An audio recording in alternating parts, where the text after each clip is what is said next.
Hello guys, welcome back to our new vlog. সমাঞ্জনাস lifestyle চ্যানেলে আপনাদেরকে স্বাগত জানাচ্ছি। বিয়ের মরশুমে মাকে নিয়ে বেরিয়ে পড়লাম অনেক কষ্ট করে পাওয়া একটা ইনভিটেশনে। শীতকালে বিয়ে বাড়ি নিমন্ত্রণ পড়লে আগে ভাবতে হয় যে সোয়েটার পরতে হবে এত সাজাগোজার পরে। তো যাই হোক, বাড়ি থেকে বেরিয়ে চলে এলাম সোদপুর স্টেশন। ওখান থেকে আমরা ট্রেনে করে যাব দমদম স্টেশন। আজকে আমাদের বিয়ে বাড়ির লোকেশন দমদমে। যেহেতু সানডে ছিল তো মোটামুটি ট্রেনটা ফাঁকাই ছিল, তো চলো চলে এলাম দমদম। দমদমে এসেই আমরা রিক্সা নিয়ে নিয়েছিলাম। তো চলো এসে পড়েছি হচ্ছে বিয়ে বাড়িতে। এটা হচ্ছে মেয়ের বাড়ি। তারপর এখান থেকে যাব ভেনিউতে। এসে পড়েছি আমরা ভেনিউতে। চলো ভেনিউটা দেখা যাক। ছোটর মধ্যে খুব সুন্দরভাবে ডেকোরেশন করা ছিল।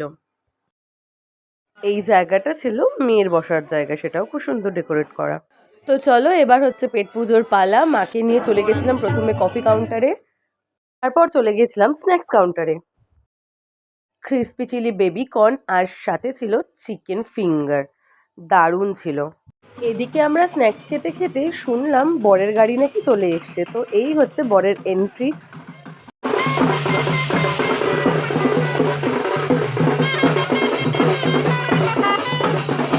বরের এন্ট্রি আর তারপরে বরণ দেখে আমরা চলে গেছিলাম খাবারের দিকে, কারণ আমাদেরকে আবার ফিরতে হবে। চলে এলাম খাবারের জায়গায়। সবটা ডেকোরেশন আর সাথে খাওয়ার এই সমস্তটা অ্যারেঞ্জ করেছে হচ্ছে ভূমিকা ইভেন্ট। ভীষণ সুন্দর খাওয়ার কোয়ালিটি ছিল আর ভীষণ সুন্দর ডেকোরেশন ছিল।